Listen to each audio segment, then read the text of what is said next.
Assalamualaikum warahmatullahi wabarakatuh. Bismillah, alhamdulillah, wassalatu wassalamu ala rasulillah wa ala alihi wa sahbihi wa mawalah, wa la hawla wa la quwata illa billah, amma ba'd. Saudaraku kaum muslimin wal muslimat rahimakumullah, melanjutkan kajian kitab metode Al-Muallim pada halaman yang ke-45. Halaman 45 masih melanjutkan tentang kaifiyatul i'rabi, tata cara i'rab. Al-ashiratu yang ke-10, al-jumlatu al-i'tiradiyatu. Al-jumlatu al-i'tiradiyatu yaitu jumlah yang menghadang di antara mubtada'un dan khobarun, atau antara fi'lun, fa'ilun dan maf'ulun bih, atau antara sifatun dan mausufun, atau antara syartun dan jawabun. Dan jumlatun i'tiradiyatun tidak punya mahallun minal i'rabi. Bahasa Arabnya la mahalla laha minal i'rabi. Nahu, contohnya Al-Quran, kita menggunakan ta'awud. A'udzu billahi minasyaitonir rajim. Fa illam taf'alu wa lan taf'alu fattakun nar. Al-Baqarah ayat 24. Penjelasan, lafaz wa lan taf'alu jumlatun i'tiradiyatun. Dan al-wawu adalah wawul i'tiradi di dalam lafaz walang taf'alu. Wa nahwu, dan yaitu contohnya lafaz a'udzu billahi minasyaitonir rajim wa innahu laqasamul law ta'lamuna 'adzim. Al-Waqiah ayat 56. Penjelasan law ta'lamuna, lafaz law ta'lamuna jumlatun i'tiradiyatun. Wa nahwu, contohnya Allah subhanahu wa ta'ala a'lamu. Lafaz subhanahu wa ta'ala adalah jumlatun i'tiradiyatun, jumlah i'tiradiyah. Aslinya Allahu a'lamu, begitu ya, Allahu a'lam. Tetapi dikasih sifat subhanahu wa ta'ala, ini berupa jumlah, tetapi disebut jumlah i'tiradiyah. Kemudian begitu juga jumlatun, jumlah azza wa jalla. Jumlah azza wa jalla, kemudian sallallahu alaihi wasallam, alaihi salamu, radhiyallahu anhu, dan rahimahullahu, rahmatullahi ta'ala wa ridwan, dan seterusnya yang bersifat doa ini adalah disebut jumlah i'tiradiyah yang tidak punya mahal. Kemudian masailul i'rabi, beberapa masalah i'rab.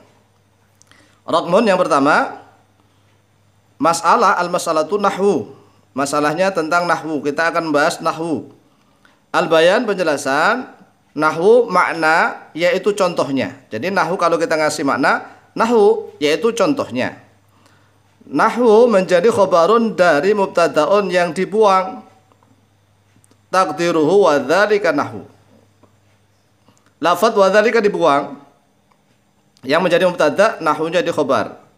Dan nahwu juga menjadi mudhafun, sedangkan kalimah atau jumlah yang setelahnya, setelah nahwu, fi mahalli jarrin, menjadi mudhafun ilaihi. Nahwu zaidin. Nah, kenapa zaidinnya dibaca jar? Karena nahwunya ini menjadi mudhaf. Nahwunya menjadi khobar dan sekaligus mudhaf. Wa nahwu qaulika, kenapa qaulika lamnya dicerkan? Karena nahwunya mudhaf. Ya, kalau ngartikan yaitu contohnya ucapanmu atau perkataanmu. Wa nahwu qama zaitun, yaitu contohnya lafaz qama zaitun. Begini. Qama zaitun ini jumlah, ya, jumlahnya ini kalau di i'rab mahalnya jar menjadi mudhafun ilaihnya nahwu. Kemudian raqmun yang kedua, ar-raqmu atsani yang kedua, masalahnya tentang dhamiru faslin, dhamir fasol, dhamir pemisah.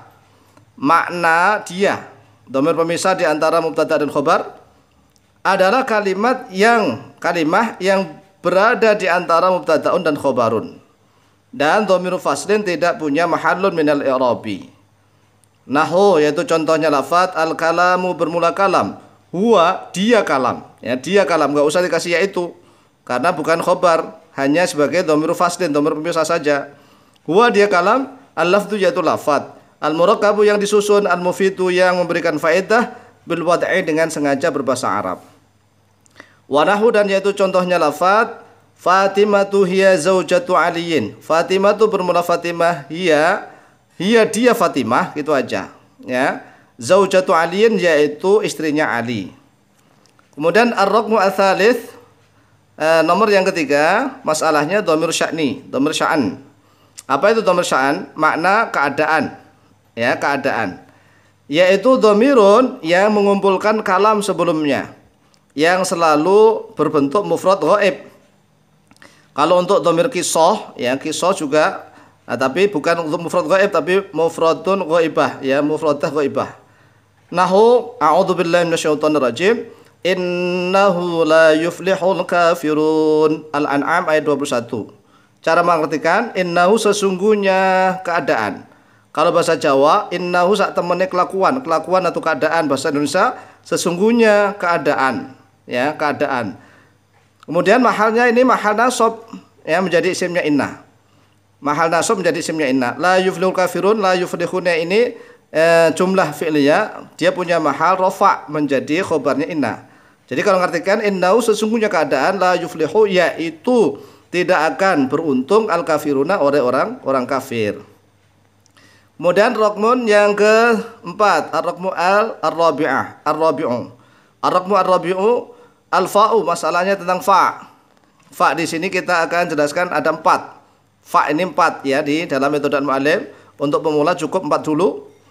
Yang pertama fa'ul fasihati, fa'ul fasihati. Makna maka, yaitu fa di awal jumlah untuk jawabun min syartin muqaddarin. Ya, sebagai jawab dari syarat yang diperkirakan. Jadi enggak nampak. Syaratnya enggak nampak, hanya diperkirakan saja. Nahu yaitu contohnya fal ismu yu'rafu bil khafdi. Nah ini fa-nya ini fa'ul fasihah. Maka bermula isim yu'rafu yaitu dikenali atau diketahui terhadap dia isim bil khafdi dengan khafat. Yang kedua, fa'ul atfi, fa'atof, makna lalu ya. Nahu akaltu fa'ashrabu, yaitu contohnya lafaz akaltu telah makan oleh saya, fa'ashrabu lalu minum oleh saya. Yang ketiga, fa'us sababiyati, fa' sababiyah. Maknanya sebab. Nahu istahid fatan jaha. Istahid sungguh-sungguhlah oleh engkau fatan jaha, sebab akan sukses oleh engkau. Yang keempat, fa'un lirabitati jawab syarti. Fa sebagai ikatan jawab syarat. Maknanya maka. Nahu amma anta faqad najahta. Amma anta adapun bermula kamu faqad najahta, maka sungguh telah sukses oleh kamu. Penjelasan syartun dengan amma. Syartun dengan amma, maka jawabnya harus dengan fa'un. Harus ini wajib dengan fa. Nahu wa amma sa'ila fala tanhar. Kemudian wa amma bi ni'mati rabbika fahaddits. Ya pokoknya kalau ada amma jawabnya wajib dengan fa. Contoh amma ba'du fa'lam ayyuhal hadirun, ada fa-nya. Ya, amma ba'du faqad qala ta'ala, ada fa-nya dulu, ya. Jadi jawab kalau ada syarat pakai amma, jawabnya harus ada fa-nya. Demikian isi kitab metode al-mu'allim halaman yang ke-45. Mudah-mudahan dimudahkan oleh Allah dalam memahaminya, mendapatkan ilmu yang manfaat dan barokah fid din wa dunya akhirah. Akhirul kalam wallahu muwaffiq ila aqwamit thoriq. Wassalamualaikum warahmatullahi wabarakatuh.